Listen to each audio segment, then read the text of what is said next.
Hey everybody, Mr. Sebastian here.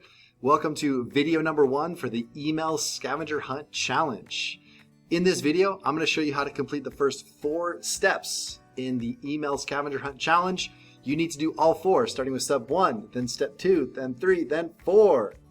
This video will show you exactly how to do it. Watch the video, press pause at any point in time if you want to complete the task as I'm explaining how to do it. Also feel free to rewind and rewatch as many times as necessary so that you know exactly how to do each of the steps. So, step number 1 says to open Microsoft Outlook. Microsoft Outlook is your email program. It's the program you're going to be using to send all your emails, to check all your emails, to do a bunch of really helpful things that will help you be successful. So, here's how you do it. Open up Microsoft Outlook. Starts with this. You have all these icons on your desktop. To open up Outlook, you're going to click on Student Applications. Double click with my mouse. All these things pop up. It looks really confusing, but the only thing that you need to look for is the option that says Student Email. So, where is it? Aha, right here at the bottom. Student Email. That's going to be our link for Outlook. Double click on it. You double click on it, it's going to look a little weird and confusing. So first off, it will ask you, it'll pop up right around here to put in your email address and your password, okay? If you don't know your email address, it is on your schedule, or you could just ask me. If you get to this point, press pause, raise your hand and say, Mr. Sebastian, I don't know my email address. That's fine, I can help you find it. Your password is going to be the same password that you use for Canvas and all your other stuff. So enter your information, and then you will see this screen right here, which looks really confusing.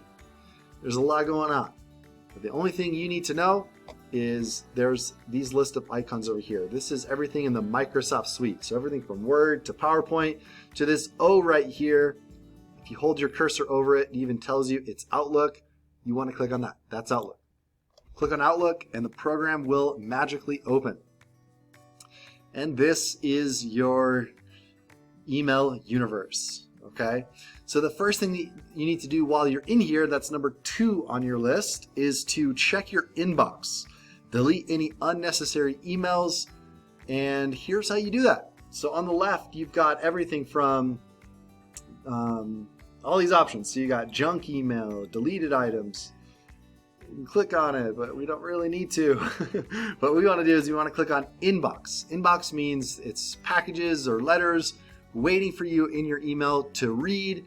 And here it is. So right now I've got, as you can see, 28 unread messages in my inbox. Some of them I read, some of them I haven't. Here's a helpful tip. Right up here where it says Filter. Click on it, and you can just choose to read the unread messages. Click on that, it'll filter out all the other noise. And here, I mean, you're probably like me. You probably have a bunch of emails in your inbox that you don't necessarily need. So let's delete them. I can take one look at some of these and say, yeah, I don't need it. Yeah, I don't need it. There's a little trash can icon. That's trash. This trash, all the ones that you don't need. Okay. A couple things. Okay.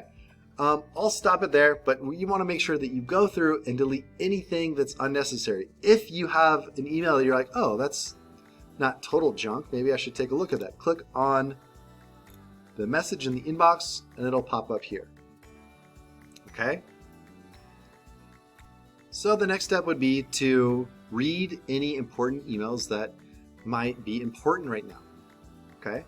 Delete all the other stuff that isn't important. Maybe it wasn't important 2 months ago, but it's no longer important, so go ahead and delete it.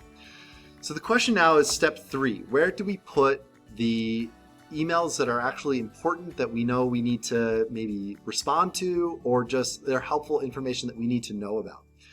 So what we want to do, first, this is number 3 on the list, we want to create folders for this class and all of your classes. It's going to be something that's helpful moving forward. So what we want to do is over here on the left where we found our inbox, we want to move on down to where it says New Folder.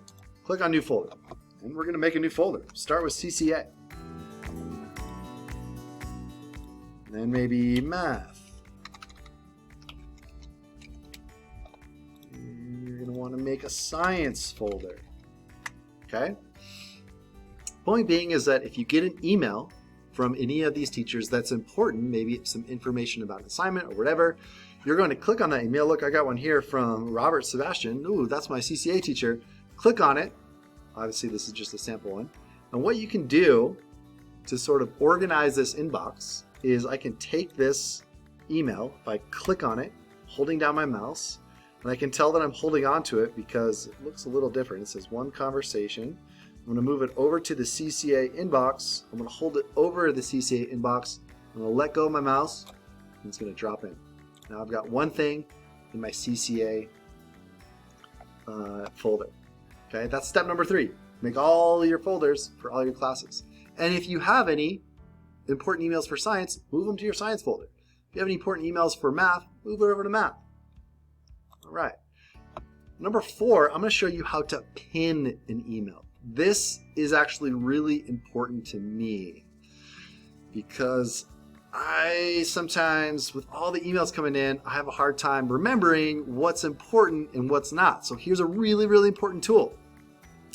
Ooh, looks like this person sent me an email about vaccine updates. That's pretty important. I want to know about that. So I could put it in a folder, or I can make it extra important by clicking on one of these icons here. You know the trash can because that's how we deleted emails.